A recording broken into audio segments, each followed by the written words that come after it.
Baiklah, selamat datang kembali di konten Cubis Curhat Bisnis. Untuk yang pengen ikutan, caranya bukan dengan nge-DM ke Instagram gua, tapi tunggu gua posting di Instagram feed tentang Cubis. Kalau lu mau, lu cek ke Instagram gua, ada hashtag Cubis, lihat postingan gua, nah kayak gitu tuh.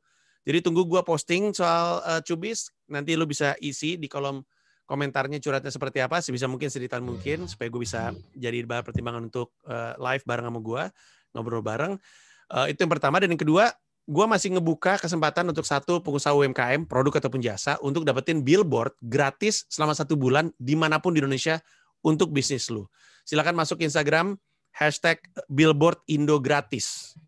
Cari postingan gue, baca baik-baik, dan semoga lu bisa mendapatkannya. Sekarang, bersama dengan gue adalah Muhammad Jainal. Selamat malam, apa kabar Muhammad Jainal?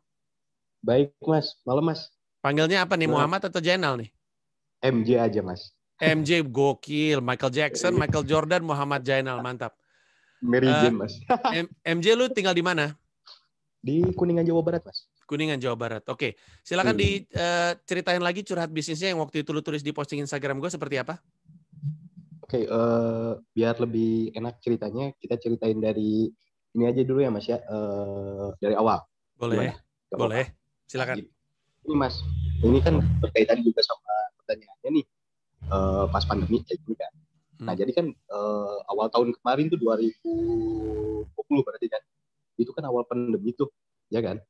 Nah, di situ mungkin orang-orang masih punya tabungan atau masih punya pendapatan atau simpanan di tabungannya dari hasil kerjaannya di fase normal. Nah, itu mereka masih bisa bertahan tuh di 2020. Nah, masuk tahun 2021 itu udah jadi masalah nih buat kita pengusaha. Terutama kita Mas, pengusaha kedai kopi. Pengusaha kedai kopi. Ya, gua buka kedai kopi Mas. Namanya apa? Kopi Vaganza Mas. Kopi Vaganza di daerah Kuningan. Kuningan, Jawa Barat. Ya. Oke, terus? Nah, jadi kan yang gua baca nih sekarang kondisi tuh orang-orang udah nggak ada tabungan nih. Orang-orang udah habis nih tabungan buat dipakai survive di 2020. Iya. Ya kan? Masuk ke sini ke 2021 mereka pun pendapatan nggak jelas kan di 2020, banyak yang di PHK atau banyak yang dikeluarin dari kerjaannya. Ya kan Mas? Itu juga secara langsung berdampak ke kita nih sebagai pengusaha UMKM. Terutama kita nih yang yang tempat atau usahanya itu harus banyak orang buat dapat cuan yang agak lumayan. Ya enggak? Nah, sementara kan sekarang ditetapkan harus 50% lah kapasitas atau 25%. Seperti itu. Apalagi kalau misalnya di kota tersebut diterapin zona merah atau bahkan banyak terkena pandemi. Nah, pertanyaan gue sih sekarang gimana caranya kita survive nih Mas? Buat pengusaha kayak kita kedai kopi, bahkan mungkin kayak Mas Panji juga kan nunda turnya nih. Ya kan? Karena mengumpulkan banyak orang. Nah, itu gimana caranya buat kita survive di masa pandemi ini? Khususnya buat kedai kopi deh, Mas. Gimana, Mas? Oke. Pertama-tama, Kuningan Jawa Barat itu saat ini kondisinya, kondisi kotanya gimana? Masih PSBB ketat? Nah ini Mas, yang baru aja hari ini, hari Jumat berarti, diberlakukan katanya ada penutupan jalan lagi, cuman nggak lockdown kayak gitu sih. Ya. Ini juga masih simpang siur, nggak tahu emang ditutup tempat umumnya aja karena menghindari kerumunan atau memang ini ditutup jalan agar agar bisa menurunkan angka terkena kasus COVID ini gitu. Cuman di sini sudah berlaku jam malam Mas. Nah ini yang kadang jadi hambatan mungkin buat kita. Kita sih ikut saran pemerintah. Ikut saran pemerintah dengan close jam 9 malam atau jam 8 malam. Sementara pasar untuk kita kedai kopi kan kebanyakan mungkin budaya ngopi di Indonesia masih belum kayak di luar negeri. Masih belum pagi atau siang bahkan. Gitu kan. Lebih banyak ke malam dan lebih banyak ke budaya nongkrong ya, bukan kopinya. Ya nggak Mas? Yeah. Ini hanya jadi lifestyle, belum jadi kebutuhan. Yeah. Ya nggak? Yeah. Nah, kayak gitu. Nah, berarti bagaimana cara mensiasati kita nih? Nah, ini nyambung juga nih ke pertanyaan kedua. Silakan. Selain survive, gini nih, sebenarnya di tahun 2024 itu kita tuh nemuin momentum dengan tren kopi botolan udah mulai naik. Momentumnya kenapa? Karena 1 bulan puasa. Orang bakalan keep kopi untuk buka puasa. Ya kan? Nah, dan pandemi juga. Jadi otomatis mereka nggak keluar rumah. Dan saat itu genting-gentingnya juga saat PSBB. Nah, nyambung pertanyaan keduanya gini nih, gimana caranya kita tuh buat momentum, Mas? Bukan menunggu momentum. Gini, kita ambil contoh. Yang jadi kelebihan kita di kedai kopi atau di usaha kopi adalah satu, Mas, sebenarnya saat pandemi seperti ini. Kita itu bisa bisa mendeteksi bahwa kita terkena COVID atau tidak saat kita seduh kopi, Mas, atau saat kita menikmati kopi. Terutama manual brewing. Kopi hitam. Apakah kita masih bisa mencium aromanya atau masih bisa merasakan atau tidak? Karena pada dasarnya orang yang awam pun merasakan kopi itu hanya pahit, ya enggak? Tapi kita kalau udah yang biasa kopi atau lidahnya sudah beradaptasi, akan rasa yang lebih dari pahit, bahkan ada asam, pahit, manis, gurih, dan asin, kayak gitu. Nah, itu gimana caranya kita buat momentum agar ini tuh bisa jadi senjata kita biar dobrak si kedai kopi itu bisa bisa ramai lah, bisa didatangin pengunjung bukan hanya saat malam hari, tapi mereka juga butuh sebagai alternatif mereka terkena atau tidak COVID. Tuh, gimana, Mas? Oke, pertama-tama tadi nama kedai kopinya itu Kopi Vaganza ya? Iya, Kopi Vaganza, Mas. Oke, ada Instagram nggak Kopi Vaganza? Ada, Mas. Oke, boleh gue cek nggak? Akunnya apa? Boleh, Mas. Kopi Vaganza. Kopi Vaganza gitu. Vaganza. Iya. Oh, ini dia. V-A. Iya. Oke, namanya bagus by the way. Lu bukanya sejak 2016 dan di sini tulisannya bukanya dari jam 8 sampai jam 12 malam. Iya, itu yang hari normal, Mas. Bahkan di kita pasarnya itu sebenarnya lebih ke malam banget sih, Mas. Bahkan bisa sampai pagi close kita. Gitu. Terlebih karena kita banyak anak-anak yang ngumpul lah di sini. Kapasitas tempatnya berapa kalau boleh tahu, MJ? Dikit sih. Kalau misalnya di bawah paling cuman kayak 20 orang. Tapi kita punya rooftop di atas. Cuman belum ada belum ada kayak kanopi atau kayak penutup atasnya. Jadi lumayan lah, bisa nampung 50 orang. Artinya kalau misalkan malam mereka nongkrongnya di atas kalau lagi cerah gitu ya, sambil ngerokok, sambil ngopi gitu ya? Iya, Mas, gitu. Oke. Gue mohon izin nanya-nanya dulu ya, MJ ya, supaya gue bisa memahami boleh. konteks bisnisnya secara umum.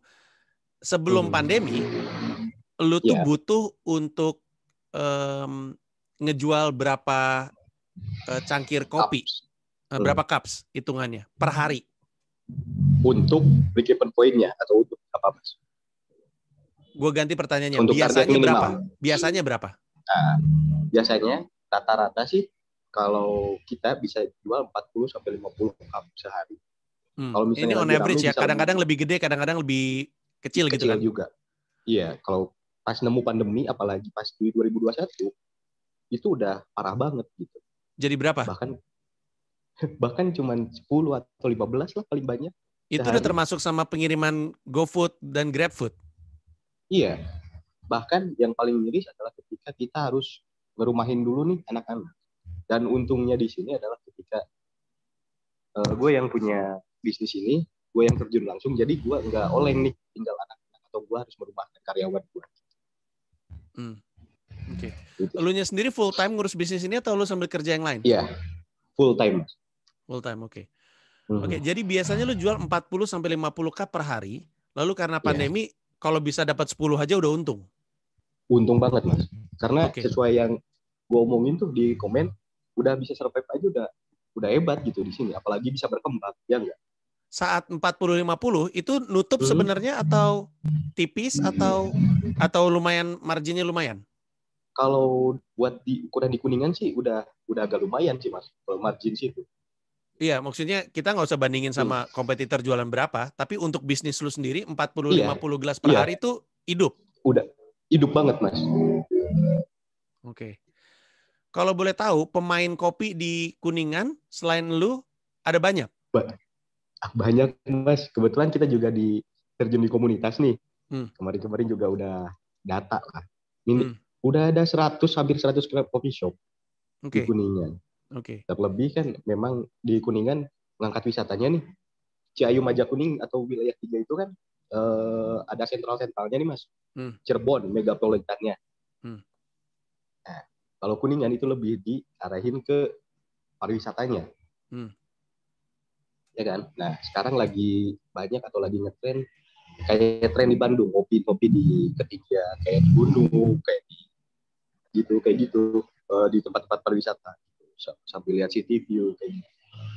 Oke. Dari 100-an kedai kopi yang ada di Kuningan, ini gue nangkepnya andalan lu adalah experience sebenarnya ya. Jadi bukan cuman kopinya, lu ngandelin tempat, ngandelin nongkrong, ngandelin malam, gitu kan ya? Ya, mungkin kalau gue bisa omongin sih, ketika yang mengandalkan seperti itu sebenarnya teman-teman. Kalau gue itu tipe orang yang lebih care terhadap produk, karena gue pikir untuk membuat produk yang enak, kita berangkat dulu dari bahan baku nih Mas. Iya kan? Untuk jadi sesuatu yang enak, itu kita punya basic atau punya bahan baku yang bagus gitu. Nah, gue di sini bergerak lebih banyak atau lebih tertarik pada manual brewing. Karena untuk edukasinya, pendekatannya, dan sebagainya itu lebih enak. Gue sempat nonton juga konten lu ya, bukan hanya kita cari pembeli, karena cari pembeli itu gampang. Tapi bagaimana caranya kita menciptakan pelanggan. Nah, lewat manual brewing itu, gue mendapatkan banyak pelanggan. Makanya kenapa gue tutup sampai pagi, sampai subuh bahkan. Jadi kita sih lebih care ke kopinya. Kalau masalah tempat memang gue masih banyak kekurangannya. Nah, 100 kedai kopi lain itu pada hurting semua, pada luka semua. Nggak ada kisah sukses yang bisa di kopi gitu. Rata-rata sih seperti itu. Cuman ada 1-2 yang memang mereka bisa nemu celah lah. Atau mereka bisa ciptain peluang yang baru, bahkan bisa membuat tren di kota ini. Jadi trend center di kota ini. Ada juga ya kayak gitu. Oke. Pendekatan mereka nggak bisa lu gunakan karena lu nggak mau atau emang nggak bisa? Mungkin belum bisa, bukan nggak bisa. Oke, belum bisa. Kendalanya berarti ada di ide kreatif. Ide kreatif mungkin dengan momentum yang belum pas. Apa tuh yang dimaksud dengan momentum tadi? Soalnya lu udah beberapa kali ngomongin soal momentum ya, bagaimana cara menciptakan momentum. Yang lu maksud dengan momentum tuh apa maksudnya? Nah ini yang ya tadi analoginya ketika kopi botolan muncul, momentumnya kan pas tuh. Dia kan itu kan kita sama aja kayak kita nunggu momentum kalau itu. Ya enggak? Ya. Nah, mereka berhasil menciptakan momentum. Berhasil berarti kalau menurut gue itu bukan menciptakan momentum tapi mendapatkan momentum yang pas. Oh, mereka juga memanfaatkan Ramadan. Iya, seperti itu. Oh, tapi nggak memanfaatkan momentum, nggak ada momentum lain, jadi cuma ngambil Ramadan doang. Iya, karena trennya udah mulai turun banget nih yang kopi botolan. Nah, jadi kita mau ngambil celah nih gimana caranya kita bisa ciptain momentum yang bagus lah, yang berdampak buat kita. Tuh. Nah, itu salah satunya. Senjatanya adalah dengan isu kesehatannya itu. Kita bisa ngecek apakah kita kena apa enggak coronanya dari kita konsumsi kopi. Oke. Soal yang itu spesifik, gue curiga itu tuh lebih dari kitanya yang ngerasa itu penting, tapi konsumen nggak ngerasa itu penting. Itu kan selalu susah ya. Kita mau ngomong apa yang kita yakini, tapi kalau konsumen ngerasa enggak gitu. Kalau cari tahu COVID gitu, gue mendingan naruh parfum di tangan terus gue giniin daripada beli kopi. Tapi pertanyaan gue selanjutnya adalah, kan tadi lu bilang lu bangga sekali dengan kopi lu ya. Manual brew ya dari lu ya? Manual brewing ya. Ya, dari lu bangga sekali dengan taste-nya ketimbang tempatnya. Pertanyaannya, kalau memang andalannya adalah kopinya, kenapa kopinya tidak tetap terjual via online? Gue ambil contoh, nih kopi yang gue pegang ya, tanpa gue bermaksud untuk mempromosikan. Gue nih suka banget ke tempat ini. Kenapa? Iya. Ya, nggak apa-apa. Gue suka banget ke tempat ini nih. Tempat ini tuh selalu gue datengin setiap kali gue ngantar anak gue sekolah. Hampir selalu. Habis gue ngantar, gue selalu kesini nih untuk ngopi. Dan gue selalu nyari americano panas pagi-pagi. Hampir selalu. Ketika pandemi hilang, dan tempatnya juga enak sebenarnya. Dia punya 2 tempat, ada yang kecil, ada yang gede. Kalau gue lagi mood di tempat yang gede, gue ke yang gede. Kalau enggak, gue ke yang kecil. Tapi ketika pandemi datang, yang gue rindukan itu lebih kopinya daripada tempatnya. Akhirnya gue nggak bohong, non-stop MJ, non-stop. Setiap hari gue pasti mesen 4 kopi. 2 panas sama 2 es. Semuanya americano. 2 panas untuk pagi jam 7:30, 2 es untuk yang setelah makan siang. Untuk gue dan istri gue maksud gue. Jadi istri gue sama gue minum pagi yang hot americano, yang iced itu gue minum siang. Karena lebih dari tempatnya, kopinya emang gue suka banget. Nah, tadi kan lu bilang kan, lu suka banget, lu pede dengan taste dari kopi lu. Tapi penjualan online-nya tipis banget, cuman 10. Kira-kira kendalanya di mana kalau boleh tahu? Menurut lu sendiri, kita mesti percaya bahwa emang kopinya enak ya. Kendalanya di mana? Apakah di komunikasikah atau apa? Gini sih Mas, kalau kita bisa, bukan pembelaan ya, tapi dengan kultur yang ada di sini, itu berbeda dengan kultur yang ada di luar kota. Kita let's say, ambil contoh Mas Panji aja. Mas Panji kan selalu datang menikmati kopi di pagi hari. Dari mulai pagi nih saat nganter sekolah, pasti beli gitu kan. Ini yang tadi lu bilang orang di sini minum kopinya lebih ke pengen nongkrong ya. Lifestyle, yaps gitu. Itu yang jadi problem itu culture-nya. Iya, artinya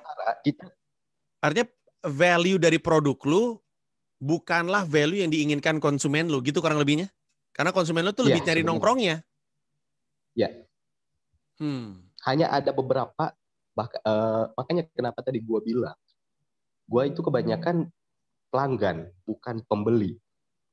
Mungkin pembeli ada nih 1-2, tapi reguler yang tiap hari itu ada, yaitu yang 10 tiap hari itu, yang reguler gue, yang ya kayak Mas Panji lah, yang tiap hari ke gue, nikmati kopinya, kayak gitu. Karena mungkin untuk americano, untuk espresso base kayak gitu bisa di take away nih, bisa banyak, bisa dibawa ke rumah. Tapi untuk manual brewing khususnya itu lebih enak dinikmati. Mereka 10 orang itu datang. Wow. Datang. Bahkan itu bisa bertahan. Jadi gini sih Mas, kalau cara marketing gua adalah gimana caranya nggak ada gap antara gua sebagai pemilik atau barista dengan pelanggan. Yang gue sadari adalah seperti ini, ketika si pelanggan datang ke kedai kopi, dia itu bawa keresahan Mas, sebenarnya.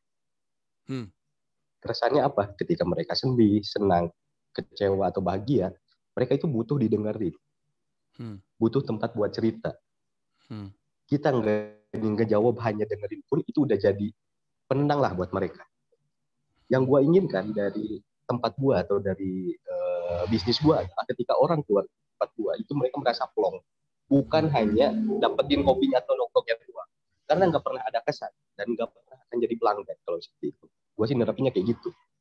Ini menarik sekali. Oke, pertanyaan gue selanjutnya, lu butuh ngejual berapa cup untuk setidaknya thriving tuh istilahnya apa? Jadi bukan cuma sekedar nutup nih MJ. Lu nargetinnya sebenarnya berapa per hari cupnya? 30 ya? Udah cukup lah 30. 10 cup tuh gue asumsikan 10 selama ini yang 10 cup per hari itu berarti 10 orang. Bisa jadi, ya. Oke, 10 orang itu rata-rata datang jam berapa kalau boleh tahu? Nah ini di sini rata-rata datangnya dari sore sih Mas. Oh enggak, tapi bahkan yang orang itu datangnya sore ya? Sore Mas. Oh, dan sejauh ini rata-rata disuruh tutup jam berapa sama Pemkot? Jam 8 malam. Jam 8 malam, jam 9 malam. Kadang kan suka ada patroli tuh. Kayak gitu. Jadi Tapi gini nih, jam 6 sampai jam 8 dapat nggak tuh dapat 30 secara kapasitas tempat? bisa. Cuman itu apa ya? Nggak akan mungkin juga sih. Akhirnya si customer itu atau masyarakat di sini tuh udah terdoktrin nih. Akhirnya jadi sesuatu yang kayak ngelakuin kriminal kalau ngopi di razia itu. Ngerti nggak Sebenarnya Mas? nggak apa-apa Ketika kan, asal di bawah jam 8 masih nggak apa-apa kan? iya, iya, tapi kan mereka kan jadi parno sendiri nih takut ada razia atau gimana. Itu juga jadi problem kan buat kita. Ya enggak? Ya. Sementara culture-nya di Kuningan atau di kota kecil kayak gini, ngopi pagi itu belum bisa dilakuin. Gini Mas, kalau hasil riset kita adalah di luar negeri atau bahkan di kota gede lah, kalau masuk kerja jam 8, itu jam 6 mereka udah bangun. Ya kan udah siap-siap. Jam Ya. 7 mereka udah berangkat mungkin. Sebelum nyampe kantor itu, mereka ada prepare waktu buat mereka beli kopi, buat sarapan. Makanya kenapa ada ngopi pagi yang bisa work di luar kota. Sementara di sini, kalau misalnya masuk jam 7, jam setengah 7 mereka baru bangun. Iya, iya, iya. Gue Gitu. paham kultur itu karena gue pernah siaran radio di Bandung prime time jam 6.10 dan gue pernah di Jakarta. Kalau di Jakarta tuh orang udah berangkat jam 5. Jadi pagi tuh didengerin banget sama mereka. Tapi waktu gue siaran di Bandung, jam 6, jam 7 gak ada yang dengerin. Orang dengerinnya jam 7, 8, karena mereka baru, bahkan jam 8 sampai 10 baru pada dengerin. Jadi gue ngerti sih. Emang kultur gak bisa dilawan. Berarti emang mereka tipikalnya yang berangkatnya sore, gitu, nikmatinnya sore. Gue nanya deh. Pulang kerja kayak gitu. Lu kan tadi sempat nanya soal gimana caranya ngebangun momentum. Iya. Gue tuh tertarik, kalau penilaian selintas gue ya MJ, lu kan talkative sekali, orangnya seneng ngobrol, orangnya bisa ngobrol bahkan. Gue agak penasaran kenapa lu nggak muncul di Instagram lu sendiri sih sebenarnya, karena lu tampaknya personality gitu, you have personality. Dan menurut gue, tapi ini cuman ini ya, MJ, gue ngasih masukan, sekali lagi gue kasih tau, gue belum tentu benar, gue cuman ngasih tau apa yang gue tahu aja.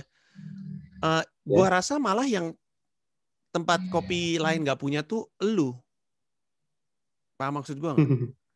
Jadi added value-nya tuh elu. Kalau emang lu seneng ngobrol, itu sesuatu yang mesti ditunjukin. Nah, gue gak tahu ini memungkinkan atau enggak. Kalau misalnya gini gimana? Kita tahu mereka datangnya sore. Kita kasih insentif untuk mereka jadi makin mau datang sore itu. Misalnya yang umum tuh happy hour. Jadi lu kurangin profit margin per kopi, per cup, tapi lu mainnya volume. Jadi misalnya jam sekian sampai jam sekian happy hour, atau ada added value lagi dari jam sekian sampai jam sekian cerita masa lalu sama gue. Nanti gue feature misalkan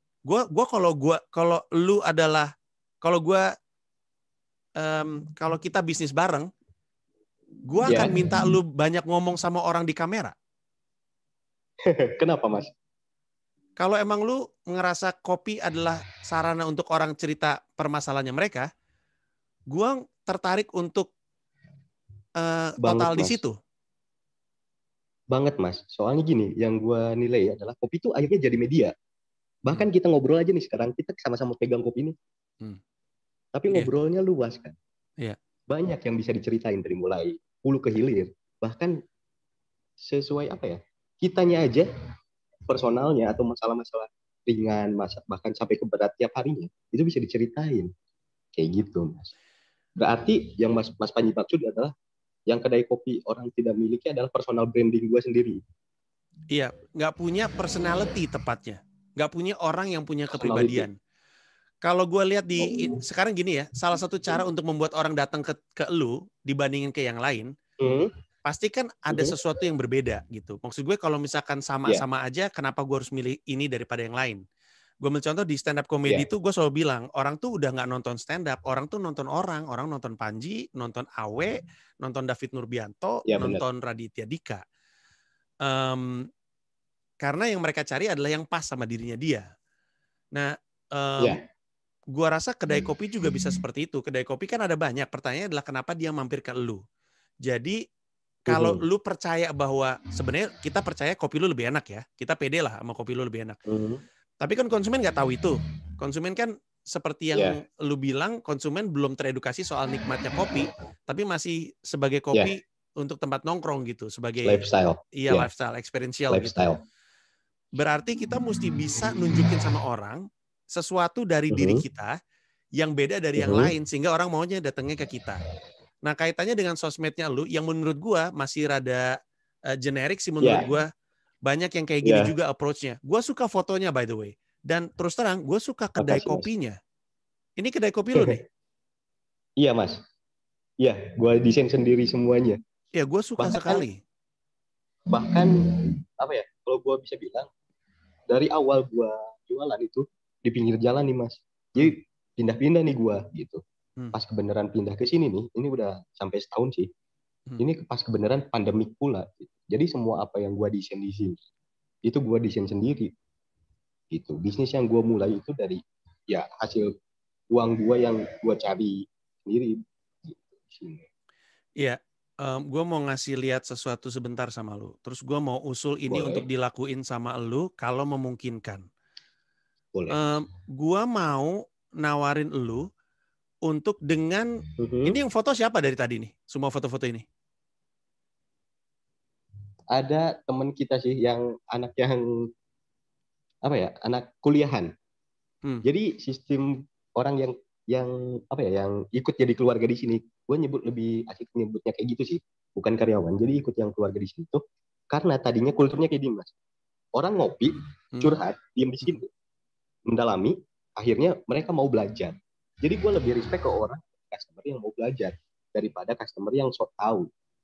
Gitu. Jadi kita bisa sama-sama sharing gitu kan. Akhirnya dengan apa ya? Dengan kemauan dia untuk belajar. Akhirnya gue ya udah ayo kita gabung di sini. Dan dia punya keahlian foto juga. Ya, ini gue dari tadi gue mau mencoba nyari contoh yang gue maksud tapi nggak nemu-nemu nih. Tapi intinya gini sebenarnya. Di Instagram gue dan Instagramnya Comika Event, salah satu foto yang paling sering gue perintahkan untuk diupload adalah foto gue lagi ngobrol sama penonton. Oh iya. Itu sering. Oh ini dia. Semoga kelihatan ya. Ini 1. Iya. Terus ini 2. Terus ini 3. Terus ini 4. Oke, udah habis. Nah, itu tuh sengaja gue lakuin karena gue pengen orang tahu value dari nonton acara gue adalah keintiman yang terjadi di situ. Semua orang yang nonton acaranya Comika tahu bahwa sebelum pertunjukan gue tuh selalu keliling. Semuanya tahu tuh. Gue selalu keliling dan ngobrol satu-satu. Setiap meja gue samperin satu persatu, gue ajak ngobrol. Selesai acara, satu-satu gue samperin untuk gue ajak salaman. Tidak ada, gue cukup yakin, tidak ada promotor lain yang kayak gitu dalam intimacy urusan event. Kalau acara komedi lucu mah harus lucu. Tapi ada experience lain yang membuat orang jadi pengen lucu, enak juga yang ngelihatnya ya. Kayaknya deket banget antara yang manggung sama yang nikmatin gitu. Nah, kalau kita percaya bahwa ngopi memang adalah experience dan lu adalah personality yang menyenangkan dan senang ngobrol, gue usul itu adalah keunikan yang lu tampilkan di Instagram lu deh. Lebih sering nunjukin foto bahwa lu ngobrol. Abis itu gue usul captionnya dipikirin dengan baik. Captionnya dipikirin seperti misalnya, semua orang di masa pandemi ini butuh teman untuk ngobrol. Kadang-kadang lu udah curhat sama orang yang lu kenal sehingga dia udah tahu masalah lu. Kalau lu mau datang ke gua, mau datang ke kami adalah tempat yang tepat untuk ngobrol. Abis itu kasih lihat itu. Intinya adalah kita butuh insentif untuk mereka mau keluar. Apa gitu? Value yang ditawarin ya, Mas. Betul. Gitu, ya. Sesuatu yang nggak bisa didapatkan dari orang yang belinya dikirim online. Sesuatu yang orang dapatkan hanya dengan ada di situ. Nah, orang kan ragu nih, khawatir. Harus ada sesuatu yang membuat mereka jadi mau. Nah, pertanyaannya apa itu sebenarnya? Kalau kita percaya kopi lu itu enak, kita percaya ketika mereka datang, mereka nyicipin, mereka akan balik lagi. Nah, untuk mereka mau datang, kita mesti ngasih added value. Kopi enak mah udah pasti. Tapi apalagi nih dari Kopi Vaganza yang membuat orang mau datang? Nah, Mas, kedengeran nggak? Kedengeran.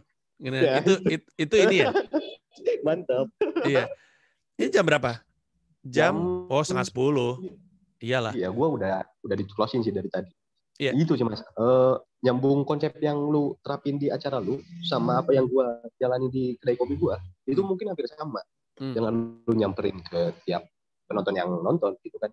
Gua pun sama, ketika ada customer baru, gua mencoba memulai obrolan dari bagaimana nih kopinya, apakah ada masukan, dan gua selalu punya garansi ketika kopinya menurut dia nggak enak, dia wajib untuk ngomong dan gua akan ganti. Itu yang selalu gue terapin. Ya walaupun gue ragu ada yang beneran bilang kopinya nggak enak nih gitu, ragu gue. Iya, karena antara emang enak atau orang Indonesia kan gitu ya, rada nggak suka konfrontasi gitu, nggak enakan gitu. Mereka rada pasif agresif gitu. Mungkin yang selanjutnya kita mesti mikirin adalah gimana caranya kita tahu bahwa orang ini emang pengen diajak ngobrol. Ngerti yang maksud gue? Jadi kayak ada beberapa hal nih.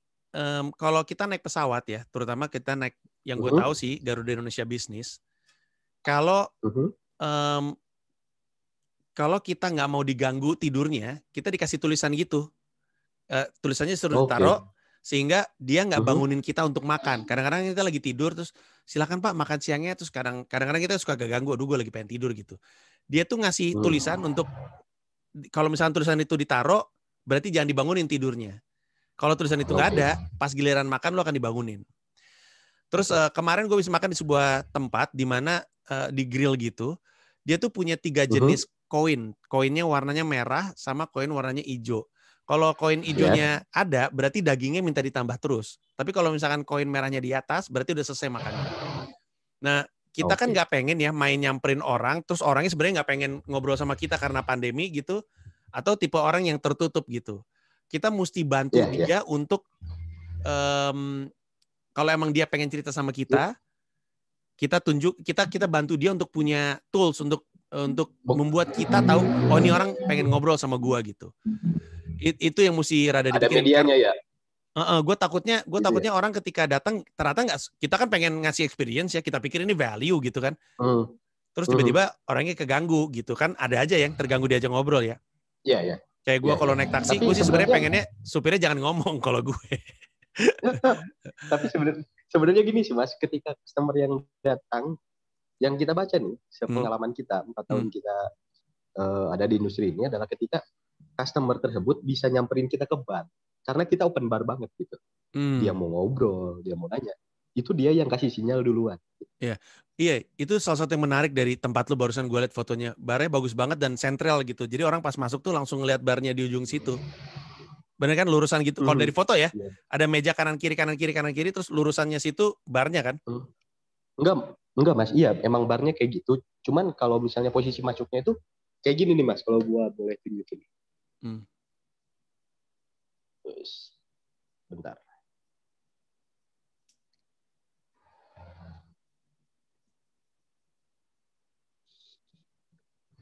Nah ini Mas, dari depan. Gitu. Dari sini. Depannya yang mana? Itu ya? Depannya yang tadi ya, yang pintu besi itu ya? Ini, persis. Oke. Ya itu masuknya. Nah itu baru. Ya.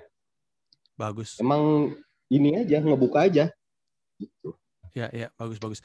Ya jadi gini, sebenarnya kuncinya adalah gimana kita menjual. Karena gue percaya orang tuh di pandemi itu sebenarnya butuh koneksi sebenarnya. Semakin butuh koneksi. Orang Indonesia itu kan makhluk sosial banget gitu. Yang paling nyiksa dari pandemi itu nggak bisa ketemu orang. Nah, ya benar.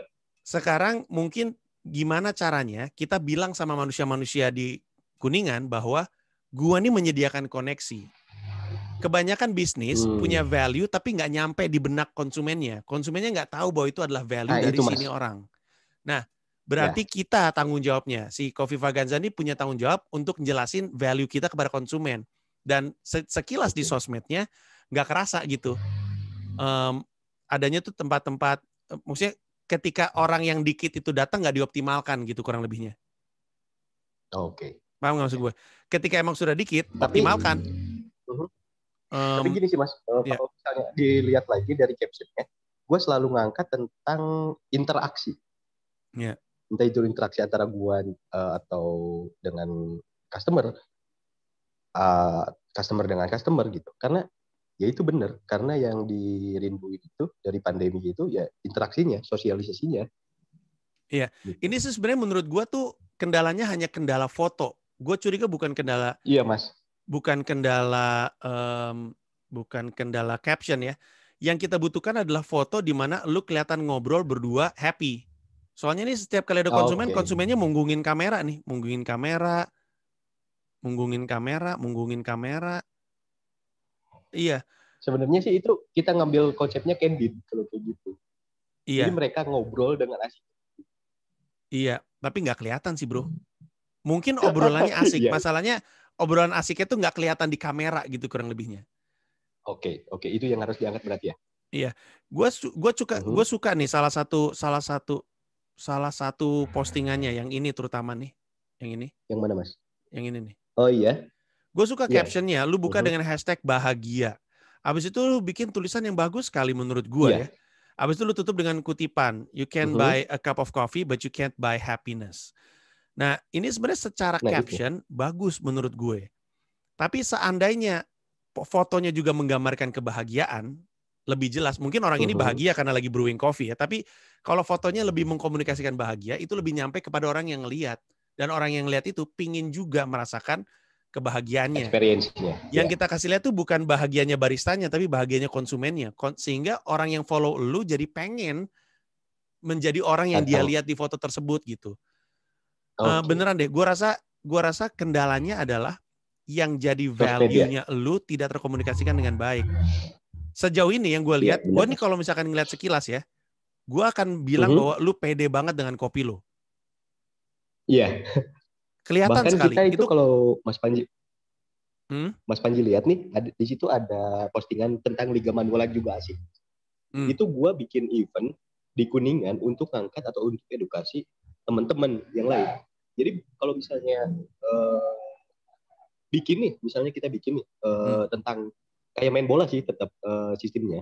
Jadi 10 orang dari setiap kedai, gue ambilin teman-teman yang ngebar nih.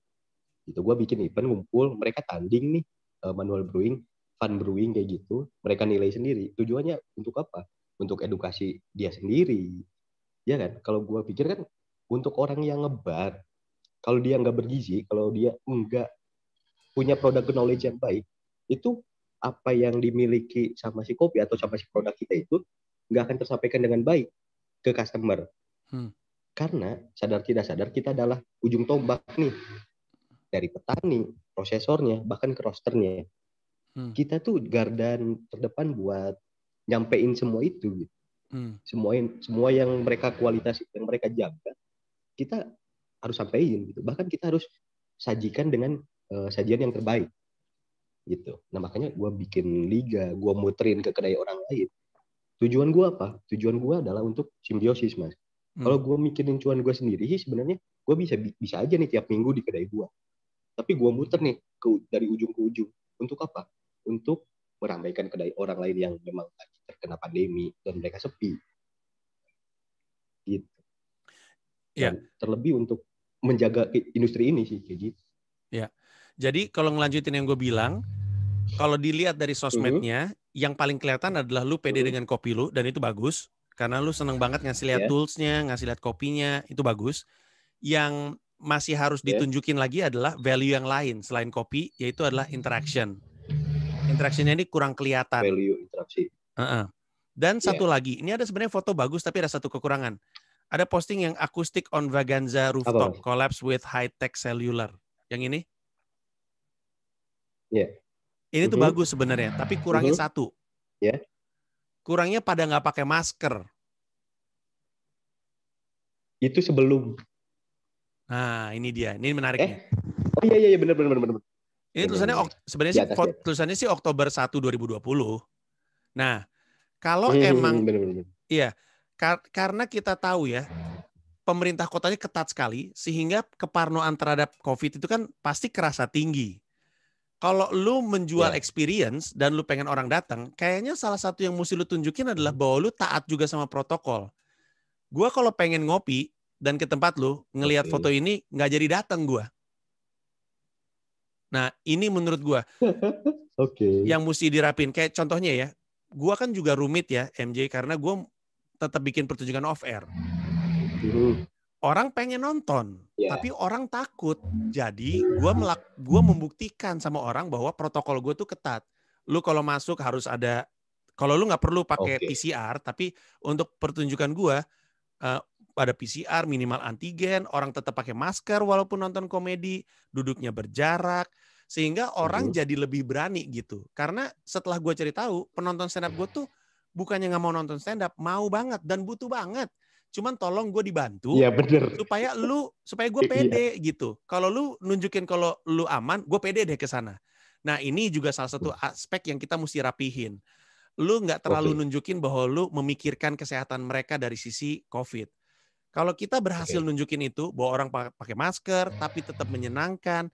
Karena kalau lu ngeliat foto-foto keadaan kahar gue, yang paling sering gue posting adalah, walaupun pakai masker, kelihatan ketawanya dari mata gitu. Kebahagiaan tuh nggak bisa ditutup pakai masker kayak apapun juga gitu. Kebahagiaan akan tetap kelihatan. Nah, kalau lu berharap orang datang, lu mesti bikin mereka berani untuk datang. Dan kalau kita mau bikin mereka berani untuk datang, kitanya mesti berani tegas sama protokolnya. Siap. Dan itu mesti kelihatan. Protokol kesehatannya. Iya, maksud gue kopi lu enak, tempat lu bagus menurut gue, beneran deh. Ada banyak tempat di Jakarta nggak sebagus ini, beneran deh. Lu mungkin nggak terlalu pede, tapi gue tahu tempat. Itu menyenangkan menurut gue. Cuman orang-orang pada bilang, gue tuh pengen minum kopi, pengen juga ke sana, tapi tolong dibantu dong bikin gue percaya bahwa gue akan baik-baik aja ketika ke sana. Nah, itu yang mesti dirapihin. Kalau lu nggak bisa ketat sama protokol COVID lu, kita nggak bisa salahin orang ketika nggak datang, MJ. Karena nggak semua orang segoblok kita. Kalau lu mungkin ini, kalau gue kan rada-rada goblok ya. Gue nggak terlalu nggak. Walaupun gue taat sama 3M, tapi gue masih seliweran lah gue gitu. Oke, berarti trust-nya ya Mas, atau kepercayaan si customer-nya untuk dia tuh ngerasa aman buat datang. Iya. Jadi gitu ya. Iya, gue rasa itu salah satu yang sangat krusial. Di luar bahwa kita mesti, jadi gini, mereka pengen ke sana, pengen kan. Terus ketika mereka ngelihat orang-orang pada senang-senang di Coffee Vaganza, dilihat dari postingannya, mereka jadi tambah pengen ke sana.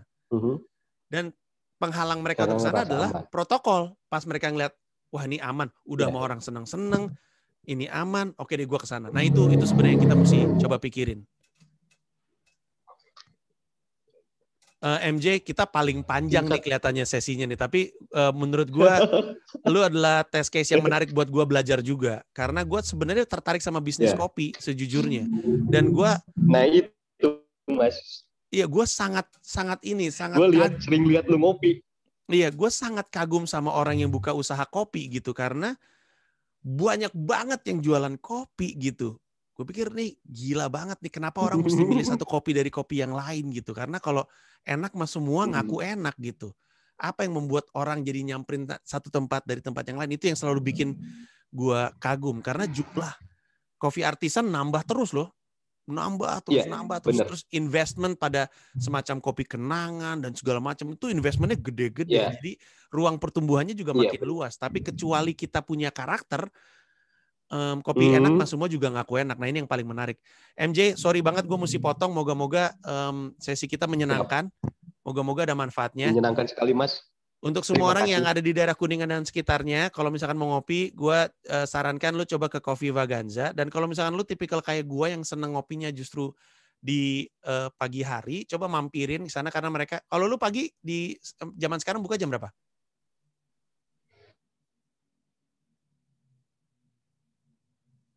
Ini yang ngeheng gua apa MJ ya? MJ, sorry. Lu kalau pagi bukanya jam berapa? Pagi. Jam 10. Jam 10, oke. Kalau misalnya jam 10. Kalau misalnya sempat makan siang atau sore, silakan mampir ke Coffee Vaganza. Kalau di Instagram mereka tulisannya Jalan Raya Cigadung. Betul? Ini ada link tree-nya lo, ada form pendaftaran sama peraturan dan tata laksana. Ini apa ya? Protokol ya? Oh, ini La Liga. La Liga Champions. Oke. Itu yang Liga Manual juga asik, Mas. Iya. Iya, Oke. Liga yang Manual. tadi gue ceritain. Ya. Oke kalau gitu.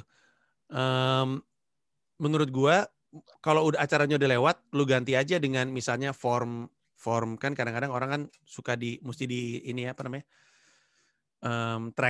Mesti di tracking takutnya kenapa gitu. Taruh aja formnya di sini atau menu lu ditaruh di sini gitu misalnya. Ya, Tapi gue sangat tertarik. Gue pribadi tertarik sih pengen datang ke Coffee Vaganza kapan-kapan kalau gue lagi di Kuningan. MJ, siap, sukses Mas. sekali lagi ya. Semoga bisnisnya sehat dan Terima bisa thriving kasih. di pandemi. Thank you ya. Terima kasih.